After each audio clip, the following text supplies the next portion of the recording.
On behalf of the Art Club Bangalore, a warm welcome to all of you, and thank you very much for joining us today to reimagine print with Siva and Girish. For those of you who are new to our webinars, the Bangalore Club has been organizing a series of webinars in the past few weeks about how advertising, media, and communication is evolving in the new normal. We will continue to do such sessions in the future as well, and any feedback from you on topics, speakers will be very useful. For the non-members, we are inviting you to become members of the Art Club. You can visit our website, artclubbangalore.net. I repeat, artclubbangalore.net. And do follow us on our social media pages too. A few things before we start this session. Kindly stay muted, and if you have any questions for the panelists, kindly use the chat window and post your questions. We will take them up at the end of the session. In case you get logged out for whatever reason, you can log into our Art Club Bangalore Facebook page as well, where we are streaming live right now. Okay, allow me to introduce our distinguished speakers for this evening.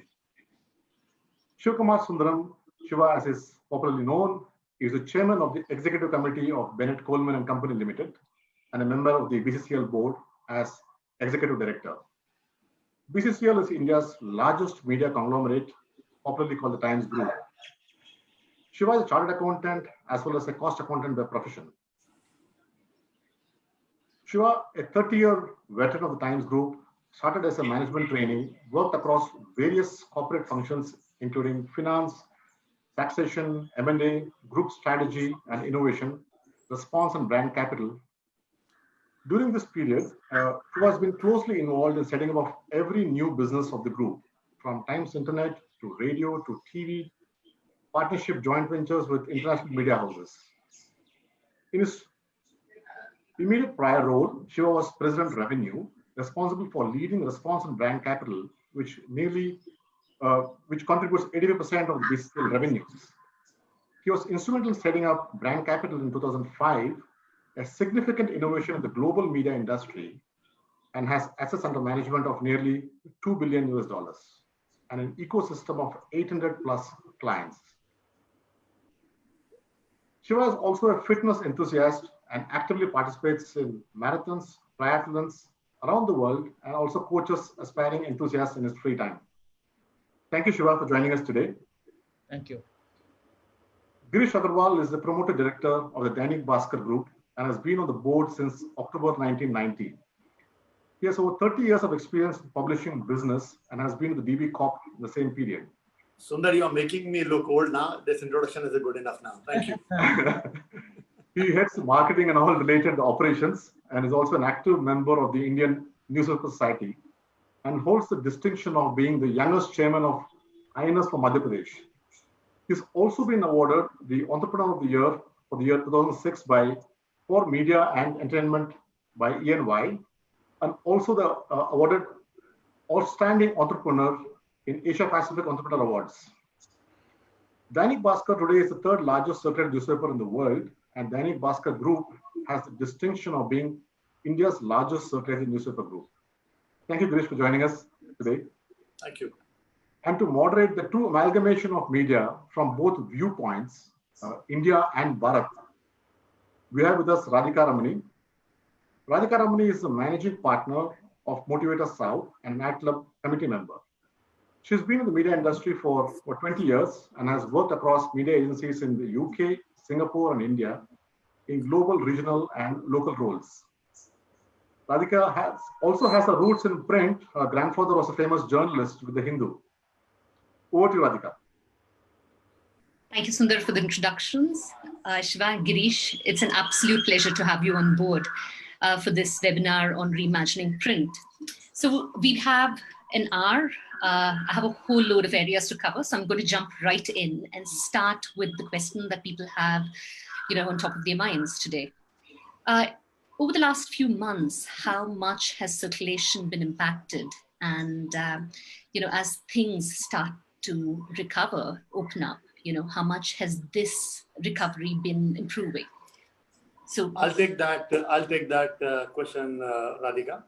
So just to clarify, the circulation of newspapers got impacted in the first week of lockdown because there was two reasons. One is the lockdown, so suddenly people were not able to understand how to deliver it, and also there was a rumor in social media that the newspaper may carry the COVID virus. That got clarified in a week's time, and the circulation, which went down to almost 60-65%, came up to almost 70-75% in the month of April itself. And in the month of May and June, as we said on 1st of July, most of the Indian language publications have already crossed the mark of 80%. And I was talking to Jayant Matthew this morning from Malayalam Manorama. I think they are already up to 97%. So, and also this 15-20% copies which are not yet come back are largely because of offices are shut, shops are shut, and all the cash selling point like railway station, bus stand, these markets are closed. So we are hopeful that in a month or two, these copies will also recover back. Got it. Are you seeing the same, Shiva? Because, I mean, if you look at the cities, most of the RWAs are not loving newspapers in. I mean, that's been the experience across the board. Are you seeing the same thing in the bigger cities like Bombay, Delhi and Bangalore? No, at the outset, I would like to thank Arvind, Sundar and Radhika for organizing this. It's really a pleasure talking to all of you. Yes, COVID, as you know, Radhika started as an urban phenomena. And therefore, we did see a maximum impact in the initial stages, as Girish rightly said, in major metros. But the impact has been much lesser in non-urban centers. So in urban clusters, yes, there are also two different kind of impact. One is what we call the row houses and independent places. There we didn't see much impact at all. But the RWA started, as you know, stopped everything right from milk, bread, and newspapers for some time. Incidentally, this morning, our own building has started delivering copies to the house. So things have changed a lot. And I will also like to address in two ways. One is what I call the household copies, and second, what I call the institutional copies. Institutional means supply to hotels and what we call airlines, airports, and all. That will definitely take time. And I also feel that they're not so important since there's a lot of WFH working from home. It is important for us to focus on copies at home. A lot of work has been developed. In fact, what I call the doubling rate, which is not a very popular term for the COVID situation. But for us, as our situation is concerned, we are doubling our copies from April to May, and June is much better. I'm quite happy to say that we are, in respect of the total copies, we are 65% in terms of the copies. And also one more point I want to say, which is very, very interesting. We also started the whole concept of CSP, cash points of sale. And what we found out that especially in cities like Bombay and all, the language papers got picked up because people are not able to supply copies at home. The language papers, people used to come to the market and pick up a Maharashtra Times or a Navbharat Times or language publication. And that was quite surprising. Yes, Times of India also was picked up, but the demand was much more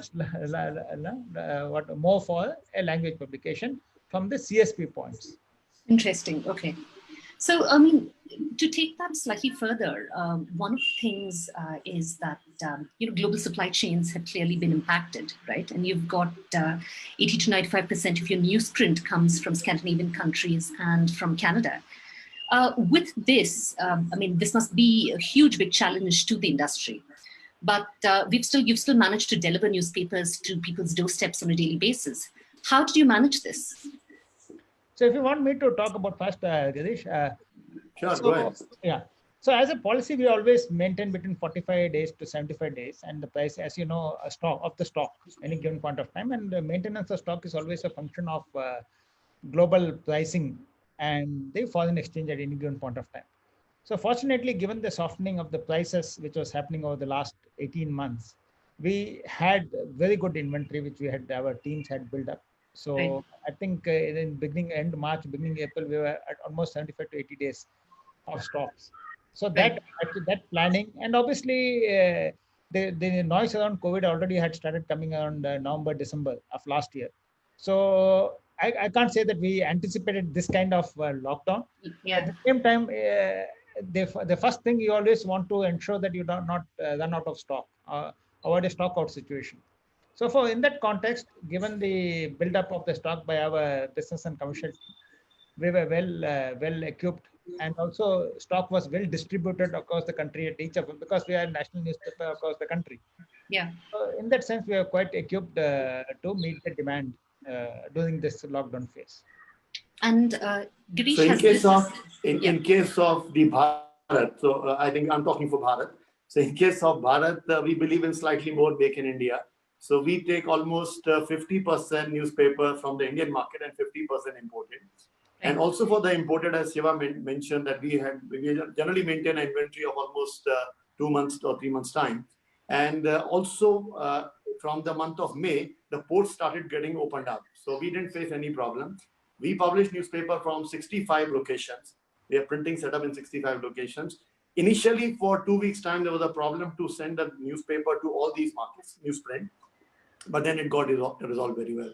And I'm happy to bring to your notice that none of the newspaper in the country, not a single newspaper in the country got shut even for a day. So this is a quite credible thing from the newspaper industry, that those thousands of editions which different newspaper publish in India, not a single newspaper was shut because of COVID even for a day. I mean, that was the fascinating thing, right? So when I was doing a little bit of research into this, the more I read into it, I think there's been a fantastic management which was happening in the back end, which you don't realize as advertisers and brands. You don't realize what a lot of work gets done in the background. I'm going to go to the next question because this is related to the circulation question from before.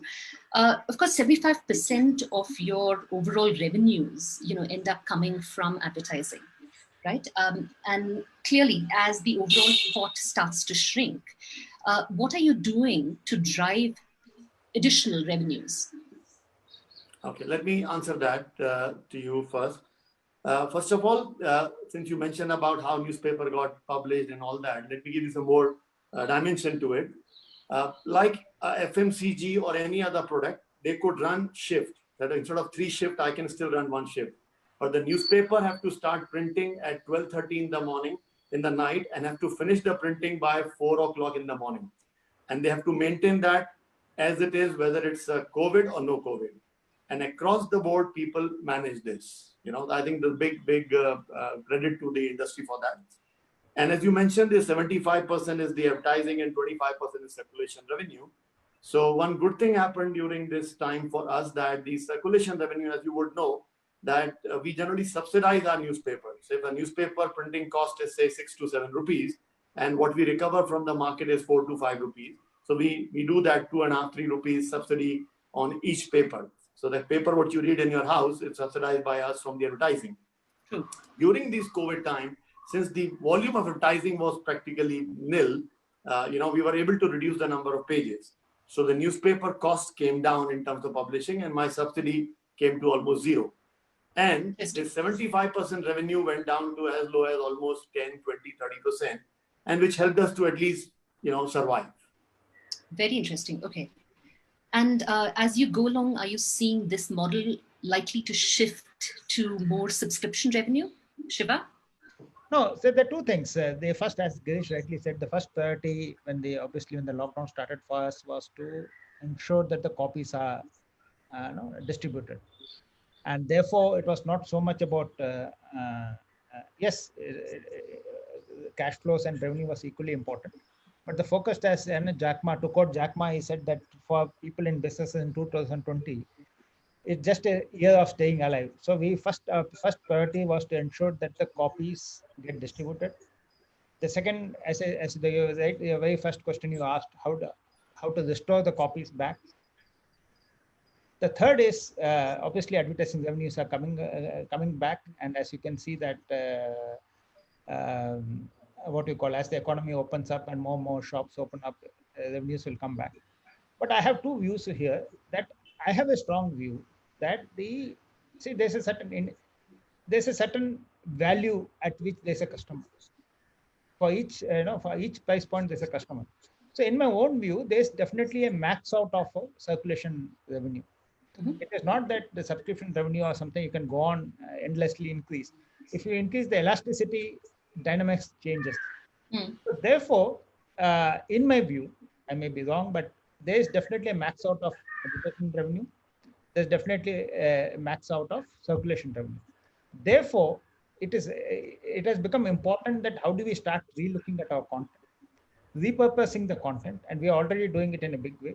And there are a lot of emerging mediums. I see the whole game, as you know, and Radhika, you have been in media, the game is about audience. It's about audience attention for time.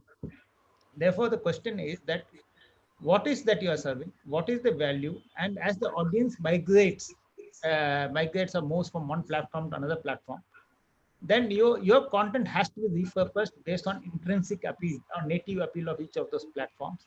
And therefore, you continue to remain relevant to the audience irrespective of the platform you migrate into. So to answer your question straight, do you think subscription revenue will grow in future? I don't think so.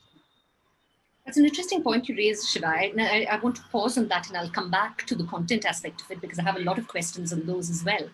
But, there was one more thing which I wanted to really touch upon. One is that, coming back to, subscription versus advertising, I mean, and talking about, increasing advertising revenues. I mean, I think one of the gold mines that, print really sits on, and this, I mean, Siva Girish, I mean, you have more than enough experience on this, is the local market connect that you guys have. Right? How is it that brands and agencies can leverage this better? I mean, has anything been done in the past few days, and how can brands leverage this better? So I would put it this way. See, when advertising agencies and clients, you talk to a particular medium like a newspaper, I think there's a big gap in your understanding and the ground connect, So like we deal with two kinds of advertisers. One, those who are the corporate national advertiser in Bombay, Delhi, Bangalore. And one, those 29,000 people, those who deal with us as our local clients. In a very English language, we can say mom and pop shops, the local education institutes and all that, local retailers and all. Now, think of a guy who spends 5 lakh rupees with us in a particular market. The guy is not looking for a brand. He is looking that when I release a 5 lakh rupees ad in this morning, by next morning, I must have my entire stock sold. That's a simple motive. That's the reason he understands the newspaper. He talks to us. He follows our advice. We handhold him. We say, okay, if you are a real estate guy, this is how we suggest you should launch your brand. In this market, this can work for you, how this can, language and all that. But when it comes to national advertisers, you look at India as a homogeneous market. You believe at the most you say, okay, South and North, these are the two divides. And accordingly, you plan the whole media, you plan the creative also, you plan the language also. That to my understanding, in many places, it needs much more improvement. Like in this COVID times, I would tell you in the last 3 months' time, there are local retail guys, those who have spoken to us, we worked along with them, and they are able to bring their sales back to much normal. While there are clients, those who are still thinking of some larger jargons in their mind, getting a board approval, then calling an agency and briefing and all that. Now, if you must have also noticed one thing during this last 3 months of time, when as an ad agency, you went to a client with some suggestion about the market, he gave you a simple answer that, listen, we are right now planning something else. We are looking at the market to reopen. Then we'll connect with you and we have to do the advertising. Why? Which means most of us are seen to a client as only a medium to connect and release the advertising, while we should be their marketing partners. Rather than they calling a BCG or McKinsey and KPMG and giving them marketing gyan. Absolutely. Agency like yours and a publication like us, we know much more than anybody else. But somehow, client and our relationship is not of hand-holding exercise. It's more like, okay, I want to release an ad. Let's negotiate, do a campaign and all that. So in this difficult time, we have done with many clients. And I think this is an opportunity for all the ad agencies, for all the publications, all the media vehicles to see how we can really bring our experience of the ground and help client to gain the sales. Can I ask you, I mean, do you have any examples of anything interesting that has been done? We have many. I'll give you one example of an education guy called Utkarsh from Jodhpur. A small-time guy had an app of his own, 63,000 downloads, that's it. Now we spoke to him, we said, listen, this is a time for you to fight with the bigger daddies. And the guy said, listen guys, we have a limited money and I'm a limited operator in Madhya Pradesh, Rajasthan, that too in Jodhpur belt. How can I be? But since our team had nothing much to do, so they ensured that they were talking to him at least 5 times a day. and it took them some 9 days to convince him. Finally, the guy came on board, and we did a 1 month exercise with him. And in that 1 month, from 63,000, the guy went up to 8,93,000 app download. You know, Wow. So you can imagine that the thing it happened, and it's just one of the examples. There are many such more. Interesting. Shiva, the same thing to you. I mean, clearly this particular period has brought out a lot of creativity in many platforms. I mean, it's not just publications, it's agencies, it's brands. You know, there is a lot of creativity which this particular period has brought out. Any interesting examples of work that you've done with brands which goes kind of beyond your normal routine advertising? No, sure. Just to supplement what Girish said onto your question, Radhika, that print has always been local, and in the recent past, the last 4-5 years, there have been a lot of hyper-local supplements also catering to the needs. Fortunately, as an organization, also the way we are structured, we have a matrix structure, what we call the national vertical heads, and we also have the branch heads and the sub-branch heads.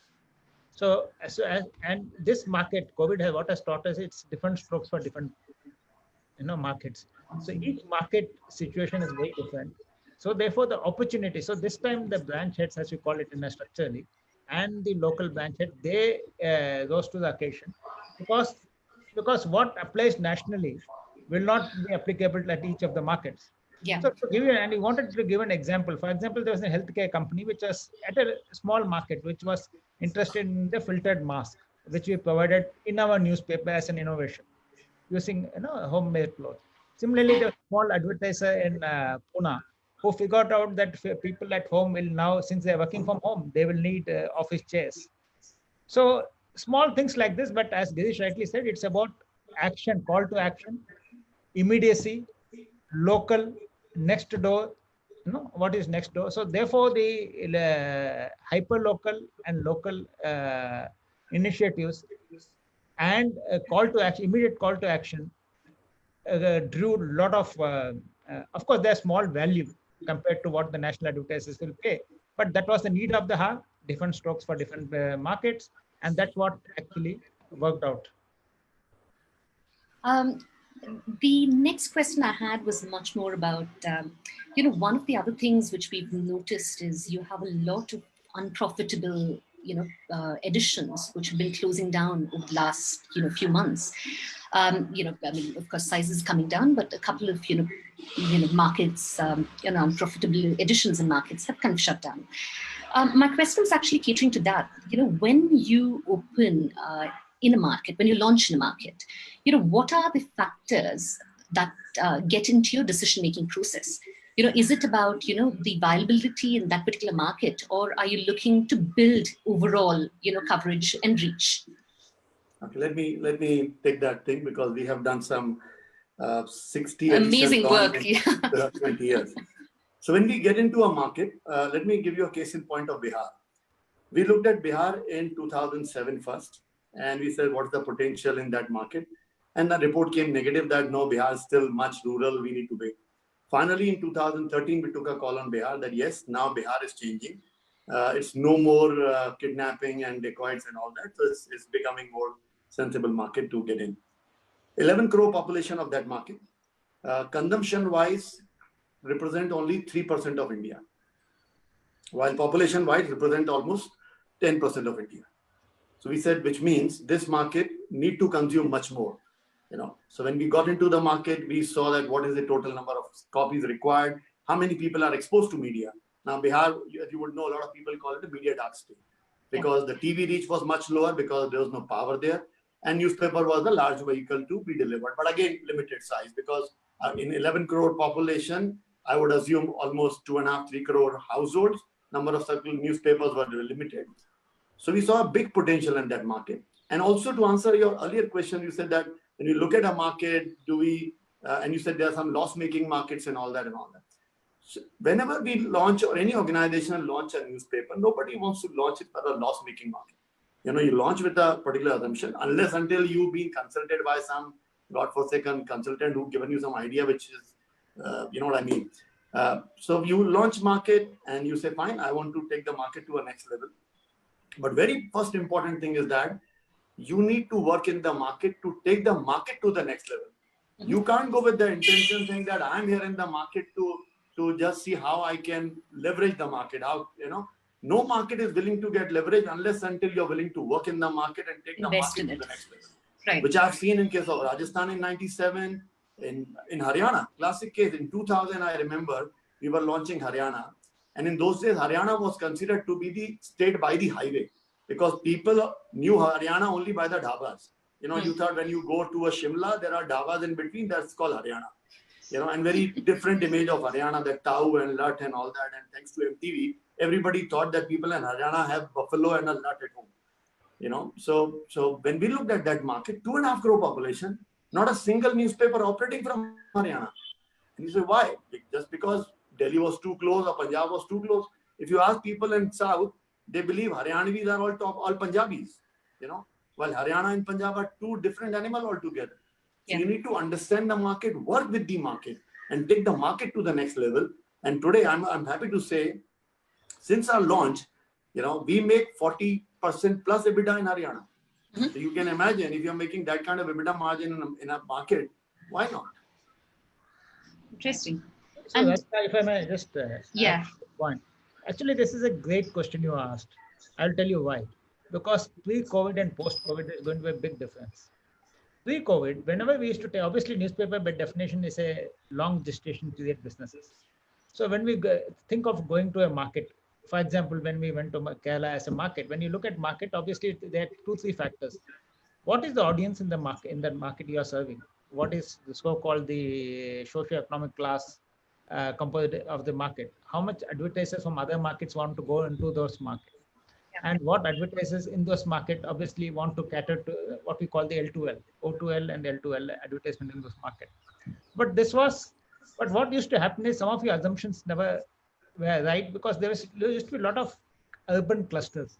People always used to move into urban clusters, and therefore there was dependency on markets like Bangalore, Delhi, Bombay, Chennai to some extent. So there was a lot of those clusters. This is COVID time.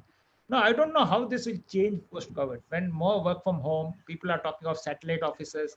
People are saying that today no longer people have to travel to meet the boss because the office was always located where the boss was. absolutely. Today boss has to meet the team on what you call on Zoom or whatever as the case may be. So it is going to be reverse. Therefore, and people can work out of anywhere. You don't have to come to a city like Bombay or Bangalore, and they can work out of their hometown. So therefore, when this is going to change, and the composition, I don't know how much it's going to change. Therefore, your question is extremely valid. I don't have the answers, but as this change unfolds, and India is much more dispersed and much more what you call spread out, will it happen? And if it ushers a change, the whole definition and the assumption and the financial plan with which we would have entered the market some years back, all this will go for a change. I don't have the answers, but that's why I said it's a brilliant question. We don't know how it will all transform. But That's Shiva, brilliant. Radhika, from a Yeah. business perspective, let me talk as an entrepreneur. I launch a particular product in the market and the product is doing damn good, I'll continue. If the product is not doing, I'll tweak it or shut it and launch another product. So why there should be so much of fuss that particular organization shut 2 editions here and 2 there and all that? Like somebody said, well, I'm told that some large newspaper organization are also reducing the number of manpower and all that. This is business. When we needed more manpower, we appointed 1,000 more. When we don't need the manpower, we are saying, fine, we give them some kind of compensation package and all that. So this is all business. And as Shiva earlier mentioned to you, that and quoted Jack Ma for that all of us are capable to handle a situation for a year or so, because this business has given us benefit from last so many years. So in 1 year, if we don't make money, it's okay. It doesn't make a difference. We'll start again next year and come back in the profit. So that's not an issue. But issue is that, are we investing the resources of the company in the right place or not? If it is not in the right place, then I should take a call immediately rather than dragging it. Girish, then what you're saying here is that people who have closed editions have probably kind of have done it in a bit of a rush. Do you think they should have given it a little bit of time before they did that? No, business decision should be taken like that only. Okay. If something is bleeding, in this case, I admire Indian housewife. Indian housewife, the way she manages the home, all these CFOs and CEOs need to learn from her. What she does, she get a fixed income in her hand, and that's the income she need to manage the entire household. She need to manage the guests also. She need to manage everything. Now, in that case, she takes a call that, okay, no ice cream for a month because I don't have money. Now, in that case, she said, no, no, no, no, no, I think I must buy some and all. Then she said, listen, guys, this is what it is. So I think we all need to learn from Indian housewife saying that the way she manages house, she doesn't postpone her decision. She even knows that which guest will be served what food and what kind of return gift to be given. She doesn't get into that thing. No, no, it won't look very nice that if we give something else to somebody and something else to somebody. She says, listen, I know how to manage it. As simple as that. So I think that should be the ideal way of operations. No, only also newspaper, Radhika, I'm sorry, newspaper is also long gestation period business. So, and obviously, as you know, it's about first building the circulation first. And advertisement revenue will follow. But what happens is that and as a situation like COVID hits you, it's very easy for you to read how the markets will evolve. So I don't think it is very important to conserve the cash. Just like when suppose you fall down, what does blood do? Blood will rush to protect the vital organs of the body. Similarly, the organization also has to protect itself. So in that context, whatever it takes to do, whatever is the right decision at the time, you need to take it real quick. Right, got it. But you made a really interesting point there, Shiva, and I just wanted to kind of go into it a little deeper here. You were talking about the fact that, with a lot of working from home, people are moving back to, their towns and where they're from, so there is we're probably going to see a different mix going forward. Can you touch upon that a bit more? Because that's interesting. And I'd like to ask Girish this as well, to see that, have you seen a change in this? Have you seen a change in, circulation kind of moving into, I'm talking smaller towns, but I'm assuming that a lot of people have migrated from smaller towns to cities. Have you seen, are you seeing a little bit of that? Okay, frankly speaking, we all have heard enough about this whole migration of labor from cities to the smaller towns in Bihar, UP and all that. That's a very temporary migration. We already started seeing people are going back to the cities now. Like I was talking to my Surat editor, they reported that almost 75,000 people have come back for the cotton textile industry in last 15 days still. For two reasons. Number one, the person who has stayed away from a village or from a particular town and gone to a bigger city, now he cannot go and live back in a village. Second thing, he cannot work in the farm, because in the village, the only option is that you have to work in the farm. A guy who has already used to working as a housewife or whatever in other cities, now for him to go and plow back the farm is just not possible. So this whole issue of migrant labor, will they come back or not? I think give them 2, 3, 4 months time, they will be all back to their system, provided the cities offer them safety. So they are worried about the safety. Once they are sure about that this COVID is not going to hit them there, they'll be comfortable to come back. And also little bit of migration in the city, that little bit, I think that's a very minuscule number. I would say that. No, so Girish, I was not talking about the migrant labor population. I was actually talking about the so-called white collar. So what actually happens is that if you see, and this, we also obviously I covered a lot of stories, and this also comes out from my discussion with the real estate category. And we talked to a lot of real estate and how do they see, because obviously they also have to plan out for the future. And at least very clearly, they are also talking about it, saying that the point I made, that there'll be a lot of clusters of office, but much more spread out. So the question of people traveling to work, and if people in future, people at best may travel 15 to 20 minutes to work, if at all, and that will be a lot of regional clusters, and it's not going to be one central corporate office. So therefore, if that kind of possibilities emerges, so therefore it will be much more spread out. Satellite towns will emerge, maybe new clusters. People may, and some small cities, let us say, of course, Cochin is big. Any city you take, let us say Mysore kind of city, will become a bigger cluster. So therefore, India will, compared to China, India will see many more urban clusters than probably what is seen today. And that will change a lot of assumptions going forward. And that's a limited point I was making. Interesting. So I'm going to kind of, now move into another zone here. One is about,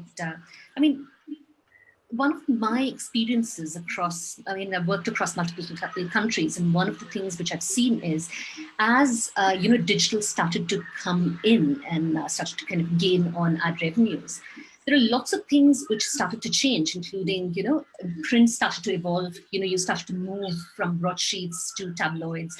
You started to cater to certain segments of the population, whether it was commuter populations, etc. So you started to see different formats, right, of print. India predominantly, of what I've seen, ends up being a broadsheet market, right? Going forward, are we looking to see any changes happening? How is this industry going to evolve? Yeah, I firmly believe we are, this newspaper which is attached to us has two words, news and paper. We are in the business of, assimilating the news. And paper is a vehicle today. Now, tomorrow, this could be a vehicle as something else. It could be digital, it could be XYZ. So, as a consumer, you go to a paper to read news. You go to a digital platform to read news. You go to television to watch news. So, content remains constant. As Shiva also mentioned, that we all have worked hard in the content, Like, for example, we have some 3,500 journalists across country. So those guys, those who produce this content, which I currently use for my print format, we also now started using it for digital format. Tomorrow we may decide to use it for radio format and government formats in radio. So this content is what we all work hard in. And I think the classic example is the New York Times. So New York Times showed that people, those used to come to print version of theirs, now they have almost 3 million users in their apps also, those who have paid for their apps. So I think it's all about the content, and we'll be happy to carry your message, whether it's in print or tomorrow on the digital platform or any other platform as such. So actually, you've just preempted my next question here, which is, what is print? Is it content or is it the platform? So Radhika, if I can also answer your earlier question as well as this. So you asked a question about format and broadsheet format. So India as a country, we are all enamored by larger than life. Whether it's a political cutout or a film star cutout or a larger than, broadsheet is larger than life. Out of home will work, but my favorite theory is broadsheet. Newspaper is the only thing which I can actually enter your house and even your bedroom. Right. Yeah. So a full page jacket or full page ad or anything is larger than life, and that wakes you up. Newspaper literally wakes you up in the format, and for that broadsheet format is extremely important. That's my take on this. Interesting. So coming to my next question, in terms of, what is your take? I mean, we've heard from Girish that the content is constant. It's the format which can keep changing. What is your thought on it? What is print? I mean, is it to do with content or is it to do with the format? Radhika, again, print is an environment. Consumers subconsciously choose an environment in which to consume content. And my favorite example always is like coffee. You can have coffee in Starbucks. You can have coffee in ODP Hotel or coffee in home. Are you consuming coffee or romancing with the ambience? Or what is experiencing the ambience? Right. So the question, therefore, print is an ambience because there's a certain native appeal to each of the mediums. News can be consumed anywhere. But how do you relate to the content? How do you wake up to the content? What it does to you? What it does to your thinking? That morning 20 minutes with the content and with the newspaper, how does it shape your day? All this is important. Of course, there are many more competing sources of giving you content. Anybody can give you content. But how do you serve the content? And how do you keep the readers engaged with your content? And how do you deliver value to? That will determine how engaged future readers are to print. So print is not about content, print is about environment. And you have to constantly reinvigorate the environment in which you are serving your content. So are you saying that then, the news given in different formats, whether it's kind of digital or whether it's TV, would that be, would that still be, that's still content, right? So in that, I mean, when you talk about, serving it in a certain environment, how would I kind of look at it across platforms in that case? No, sorry. Your question is, how do you look at content across platforms? Yeah, because I mean, what you're doing with content across platforms is going to be different, right? I mean, for instance, to give you an example, if I'm looking at digital, the way I consume content in digital is probably a little more snackable. When I'm consuming content on TV, it's kind of a little bit of sensationalism, right? When I'm looking at content on print, to me personally, it's an in-depth point of view, which I'm kind of gaining from print. So when I'm looking at different platforms, I'm, consuming the same content slightly differently. So how does content change with this? No, it is interesting. See, what I always say is that print is about serendipitous discovery. It's about accidental discovery or something which you're not seeking. So there's a whole new generation of millennials which say that news travels to me. If it is important enough, it travels to me. If it is so, if it's true, why is the fear of missing out? Why is the FOMO factor?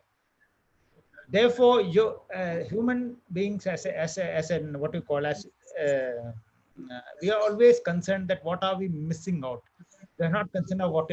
Therefore, a curated offering newspaper first thing in the morning, it covers things which you don't know, and what is important in life is what you don't know. So therefore, now TV has its own mode of delivery, and right from the how Doordarshan readers used to deliver news and how it is being delivered today.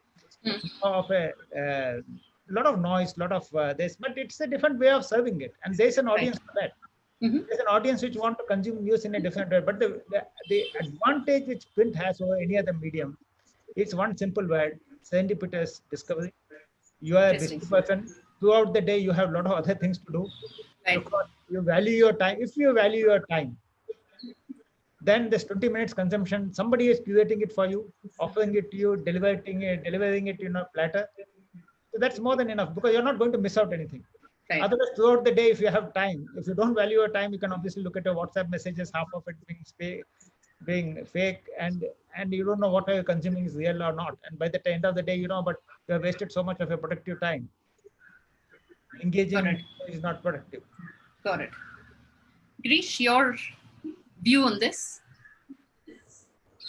So somebody told me that you read in a newspaper what you should be reading, and while on a digital platform, you read what you want to read, and you can't be right all the time, So as Shiva mentioned, that's curated well for you, and if you spend time in newspaper, it does help. But at the same time, it's about the credibility of the medium also. And unfortunately, we have got a 24-hour cycle, So the credibility is by design here, For example, a reporter will file a story. It has to go to a sub-editor. That sub-editor will have to say something in that, give me your source or whatever, because he has enough time. Then it will go to the editor, and then he say, okay, show me after an hour and all that, and then he will put some comments on it. While in case of other medium, everybody wants to be like a breaking news. So a reporter sees something and he flashes on. After half an hour, you come to know that was a pretty fake news. So I think our medium comes, the whole process comes to an advantage for us. And especially we have seen in this every difficult time, the credibility of the medium comes, very, very to the knowledge at the forefront of the medium. We have seen in this, in last 3 months' time, there was a report which said that the readers are spending almost double the time on the newspapers because of a credible news. At the same time, they had time in their hand to read, front to the back page all throughout. So absolutely. I think I totally agree with Shiva on that. I'm sorry, Radhika, if I may just supplement, because this is something very, very close and passionate to me. Because journalists, by definition, they are thought leaders. They, in a sense, they set the agenda and capture the imagination of the nation. Right. And see, please understand, it's also a profession. A profession, it's a valued profession like any other profession. So they have years of experience. They have done research, and it equips them to relate to a subject, curate it, present a view on the subject from their experience. So what we read in a 200-word article, what we call a 200-word article, has been enabled by so much years of experience, 20, 30 years of experience. Absolutely. and we would, otherwise we would have to spend 200 hours on digital to understand the same thing, and half of it we may not even understand. So something somebody is working. It's digital is all about user generated content. Here we are investing. Newspaper organizations invest money behind the journalists who have years of experience. They bring all that to the table, and what we see is a small article. It's not a small article. It's a curated, and it saves your time. Absolutely. So very that's the and more than any other time, I think we really require that right now. In this entire environment of fake news, I mean, we've seen what the repercussions which Facebook has right now for not really, stopping kind of hate speech, etc. Right. So yeah, I mean, I'm total agreement with you. But how do we kind of leverage this a lot more? How do media houses like yours kind of leverage that a lot more? Or do you think it will naturally happen? No. See, you have to continue to deliver what you are good at. The market always gets enamored by the noise. There's always immediate noise, and which is what I call the fashion of the day. But if you are consistent, stick to your value, and not compromise your value system, consumers undoubtedly reward. What is the Facebook's biggest problem today? Why are brands withdrawing from Facebook? Because they're not true to a set of value which the consumers want them to be. And in today's day and age, as you know, consumers are unforgiving. So therefore, it's extremely important that we stay true to our set of values. And as I said, this set of values, as long as we stay true to it, consumers will remain with the brand and its offering. And then Shiva, I would like to add on here, what happened in case of newspapers and digital or a Facebook platform. So if I don't like something about Facebook or something, comment on that, I have no one to go and shout at. I have no one to go and complain about, or to whom. While in newspaper, what happened in your city, in every locality, there is a newspaper office. So if something's really wrong there, people actually walk into our office and say that, listen, this is what the mistake you have done. Or I think there's a difference of opinion between you and what we actually see on the ground. So the kind of feedback, the kind of interactivity we get with our readers is just cannot be, compared with Facebook or any other digital platform. Right. So, how does one publication differentiate with the other as well? It's like a man is a man, but yet we all are different. So every publication has their own ethos, their own policy, their own guideline, their political lineage if they have one, and the way of operations, and their principles in life. That makes all the difference. Right. And Shiva, differentiators. No, differentiate obviously. Like FMCG may not be a good example, but again, every company has a set of values. For example, some newspapers can be what we call the activist journalism. Some companies can be what I call is understand focus more on the economy, focus more on the consumers. See, this is again another example which I really like to quote here is that newspapers in India were formed for a political reason, whether for freedom struggle, for that was how it was. So if you see newspapers 40 years back, pre-1985, I would like to call it pre-Samajian time and post-Samajian time. Pre-Samajian time, it was all about catering to political masters. The edit page was most important. It was about catering to the government policies, 5 years plan, government, etc. Post 1985-88, Samajian switched the whole thing to focus on consumers. Suddenly, the newspaper started focusing on consumers. The marketers or advertisers started paying attention because consumer first. So therefore, that is a big shift. And as a policy, I'm just giving you an example. So that shift we have continuing, and therefore, being a edit page being important to the way then we slowly started transforming. Then we introduced Bombay Times, we introduced the City Mumbai Mirror, we introduced various publications.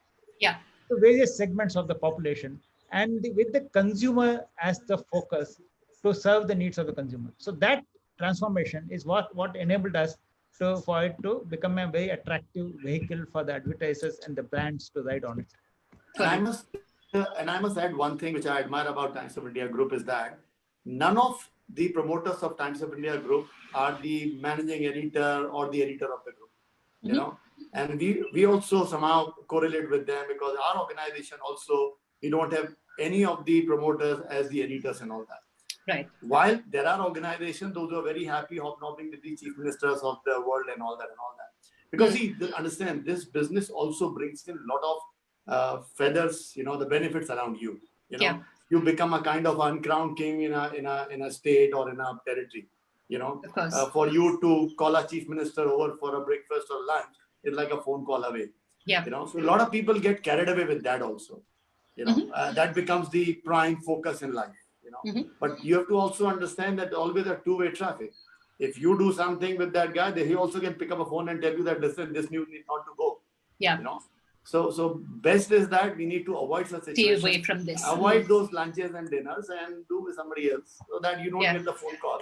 I remember an incident when we launched Haryana. So there was a big, I think, murder or something. So we got a call from then Chief Minister of Haryana saying that, I just wanted to request, you know, this guy already died. Why you want to unnecessarily harass his soul by publishing news after news? You know, close the case.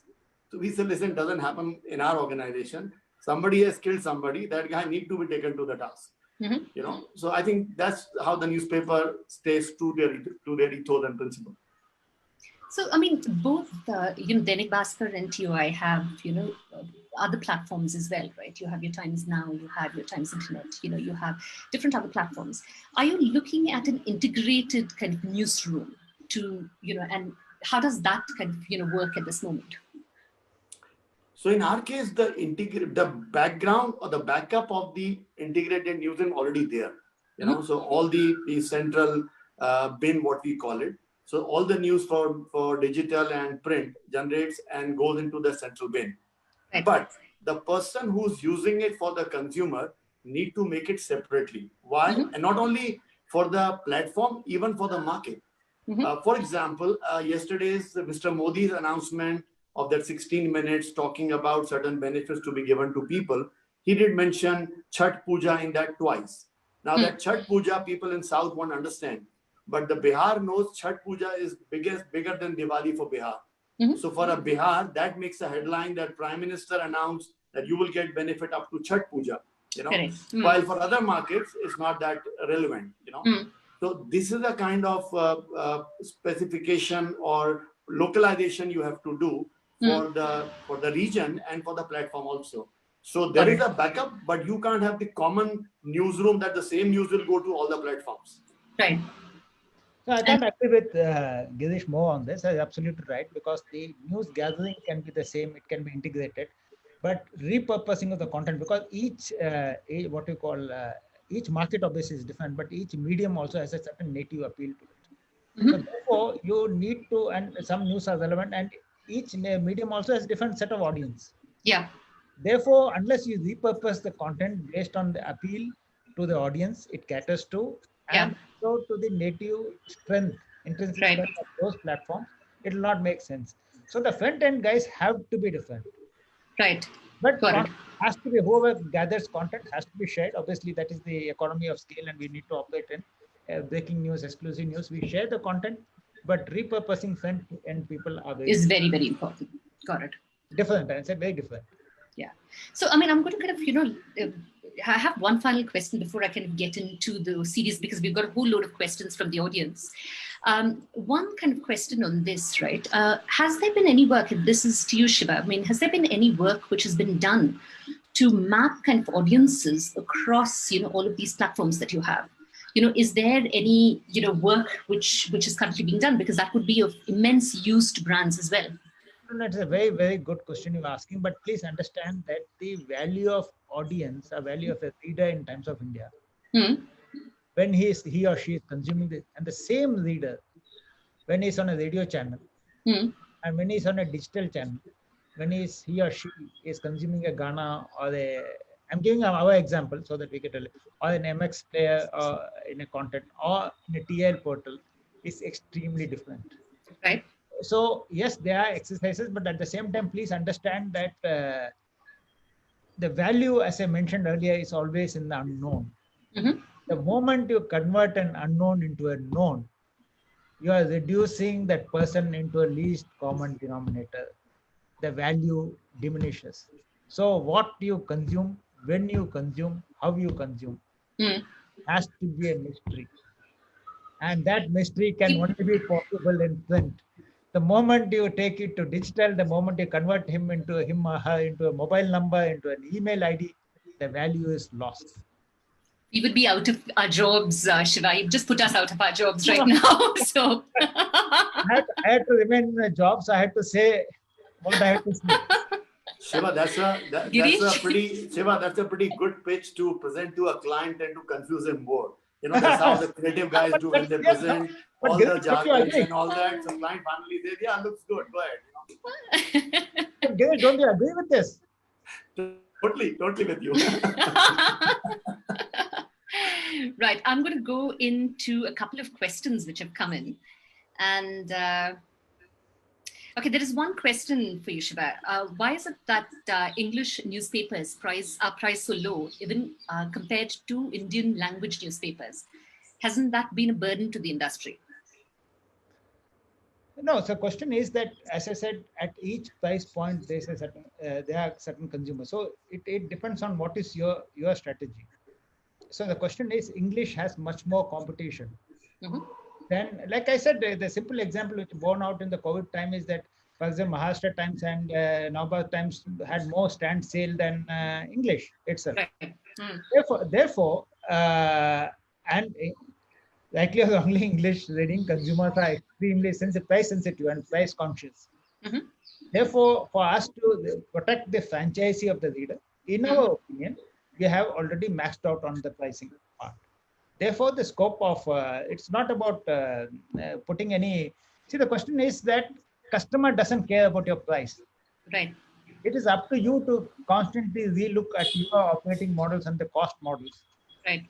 To remain relevant and price affordable to the client. Got it. So you can't say that just because I am affordable, I want to increase the cover price or increase that advertisement price. Because the customer, whether he's an advertiser or a consumer, always compares you to alternative.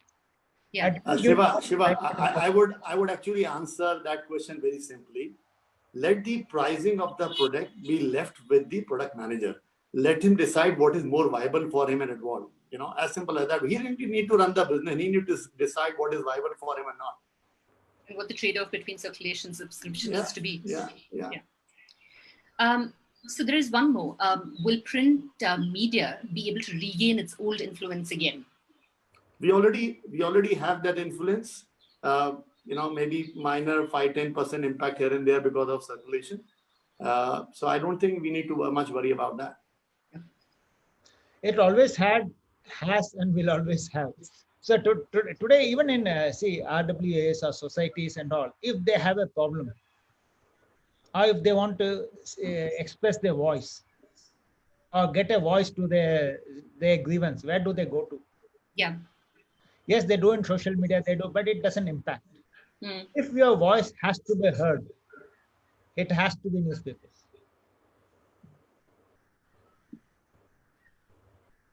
There is one which is about, there is a perception among the advertisers, clients and agency that it's time to save money and postpone print campaigns. Whereas on the contrary, this is a critical time to advertise, especially after a long lockdown. How does the leadership team in print media, how are they tackling this myth? And how are they bringing back maximum advertisers on board? It's a good question, actually. Yeah, so it's a very good question. We have been talking to, our teams have been talking to most of the advertisers along with the agencies to make them understand what the ground reality is and all that. And I'm happy to say most of the large clients have started advertising again. Some of those who are still thinking that should we or shouldn't we and all that, don't much worry about them because they will lose their sales anyway. Those companies, those who don't advertise, get the customer back, they'll be out of business in a couple of months. So you are going to lose that client anyway. So don't worry much about that particular client, because the client need to be understanding one fact of life, that at this juncture, a customer, you think of yourself as a customer, what you are looking at? You are looking at your brand loyalty right now is almost shaken. Yeah. Because you said, fine, doesn't make much of difference to me because in last 3 months time, you were particular about one particular brand of shaving cream, you didn't get that, you bought the other one and you were happy. Why? Because barring out few products, there are not much of them have a stark difference in them. So this is the time when all the marketers need to worry much, much more and to say, I want to really go out in the market and woo the customers. True. And whatever it takes. True. So say print is immediate. I always say the immediacy of the print is the most powerful appeal it has. And as we emerge out of lockdown, everybody has to announce that they are back in business. Mm-hmm. What is the best way to announce that you are back in business? And that's the thing our teams, response teams, are working with the clients and so with the agency, as Girish said, to say that if you are back, you need to tell your consumers about it. Yes. The immediacy effect comes only with print. Right. There is one which is about print has always been considered the most credible medium. However, for increasingly young marketeers, it is a medium that is used out of force for tactical ads only. There is no storytelling or thematic campaigns on print. How do we change this? Is there any way to showcase this ability of print to brands? Okay. No, see, we have to also recognize that the way it is no longer, the marketers no longer buy a medium. Mm-hmm. They buy a campaign. So the campaign has to flow throughout the day as the audience moves throughout the day. Yeah. So depending on what is the messaging, the mediums has to be chosen. Mm-hmm. So therefore, if you choose print, then print to announce something, digital to amplify the same thing. And so it depends on the whole, but it is now no longer a single medium, but it's more always an integrated. It's an integrated thing. It is a storytelling piece. Therefore, increasingly, we'll have to develop agency as well as the organizations like ours have to develop those capabilities of being able to take the story of the brand, the journey of the brand throughout the day as the consumer moves from platform to platform. Very true. And Girish, your point on this?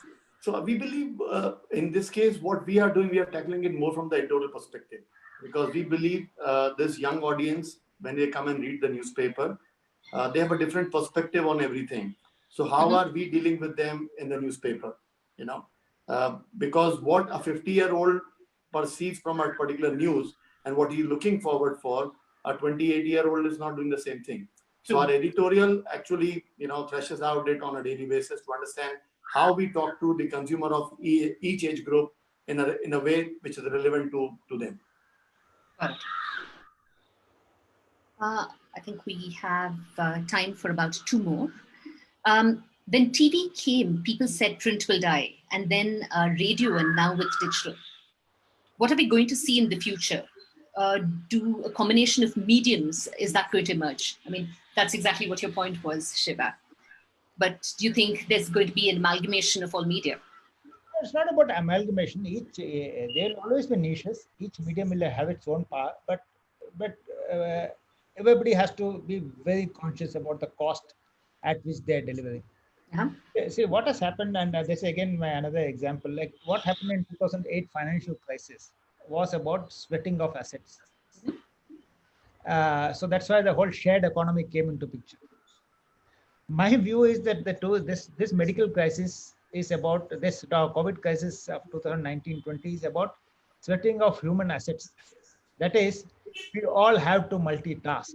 Multitask means not at the same time. What I mean is that today you don't need a technical support cell guy to fix a Zoom call. If we're in office, we would have called somebody like that. So today you will have to do multiple tasks today. So therefore, it is not going to be, you cannot afford the luxury of having each person for each job specifics. It's like the Indian housewife of what Girish was saying, multitasker here. So the future will belong to a person with multiple skills. Therefore, you cannot say that, but this is my job, now somebody has to take over. For example, you should be able to take a photograph, you should be able to do the interview, you should be able to write the story, you should be able to write the copy, and you should be able to file it from wherever you are. Similarly, for all other departments, so many departments may not exist. I don't want to name department, but many departments may not exist. So therefore, this crisis has taught us that human beings have to multitask. Like I'm sure some of us could be cooking, some of us could be doing so many things. but that's the that's the big shift. So coming back to of course, your question was will platforms.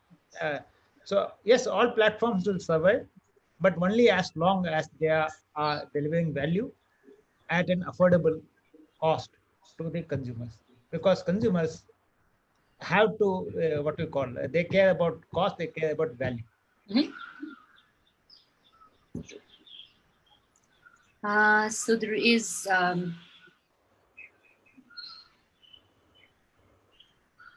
Okay, this is another one which is quite interesting. The number of pages in a newspaper have gone down in the past few months. We hardly see any other accomplishments with the main paper except on weekends. When would this change, and would this change stay forever? No, it's a matter of time, because the number of pages have gone down, the supplements have gone down because there's no advertising in it. The newspaper used to carry almost 35% of the advertising in the total space. Since the 35% has come down to 5-10%, so we've taken away that 30% of ad space, from the paper to stay more viable these days. So I think maybe from July, August onwards, you'll start seeing the number of pages going up again, and you will have all your supplements back. No, but I would also like to add to this, that the edit column doesn't go down. Mm. It may look like your pages have a thin, because as Girish rightly said, there's less advertisement. Mm. But the edit columns are the same. So the reading material, the readers are not missing out of reading material. Yes, some supplements are not there because the supplements are ad related. Yeah. Broadly, we are still maintaining the edit content. Got it. So I think we are well past time, and this has been an amazing hour. What I'd like to end with is, one, any final kind of words from both, both of you, and then we'll probably need to kind of hand it over to the vote of thanks. But this has been an amazing hour, Siva and Girish, and thank you so much for this. Thank you. Siva, you go ahead with your last statement or whatever. No, sure. See, obviously, two, three things. One is obviously made in India, made by Indians, Indian capital, Indian consumers, and Indian markets are the most important. Therefore, where you advertise will matter.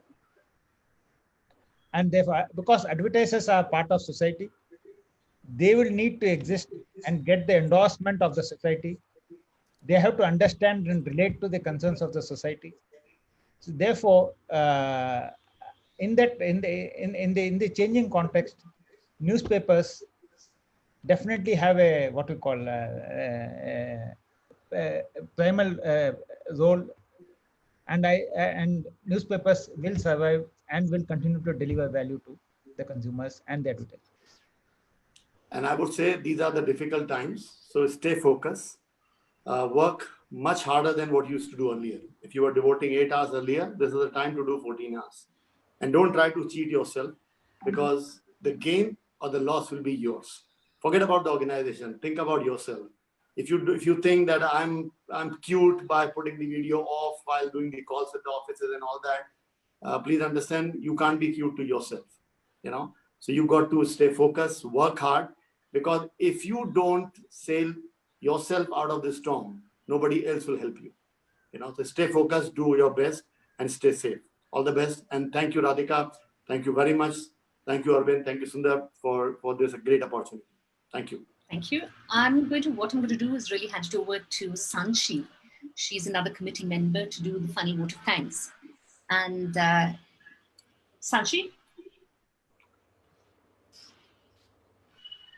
Hi there. Hi. On behalf of the Ad Club Bangalore, I would really like to pass a huge thanks to Sivakumar Sundaram, Chairman, Executive Committee, BCCL, and Girish Agarwaal, Promoter, Director, Dainik Bhaskar Group. So I have actually personally been seeing both of them. They're stalwarts of the industry, and they've really shaped the industry over all these years. Really, really wonderful to hear their thoughts, going deep, deep diving into everything that they spoke about and how the industry is going to move forward into the future, particularly in these very important times. I also want to thank Radhika Ramani, Managing Partner, Motivator, and dear Ad Club Committee member, Executive Committee member, wonderfully moderating this entire discussion. I would also like to thank our media partners, AdGavi and Media News for You, for their support. It is because of them that we're really being able to, garner the, the whole PR that we are doing and getting a lot of people coming on to these forums that we are creating. And I really want to thank all the participants who are encouraging us with all the webinars, almost I would say a marathon of webinars and different discussions across different subjects that we are doing. Thank you for your participation and your encouragement. So as in these times, our constant endeavor is to again and again bring experts like Siva and Girish onto our platform so that we can learn from them and what we can do in the future. So do please, you can always take on membership with the Advertising Club Bangalore. You can go onto our website and register there for your membership. So thank you once again. Thank you, Siva. Thank you, Girish. And thank you, Radhika. And Greta, have a great evening today. So just one final thing, we have about 40 odd questions which have come our way. So we'll probably kind of, after this, we'll probably distribute it to both of you, if that's okay. And, please get an answer to that. And we'll try to respond to them. Yeah, For sure. Most certainly, and thank you, Radhika. Thank you, Girish, and thank you, the Ad Club of Bangalore, for this. Thank you. Thank you.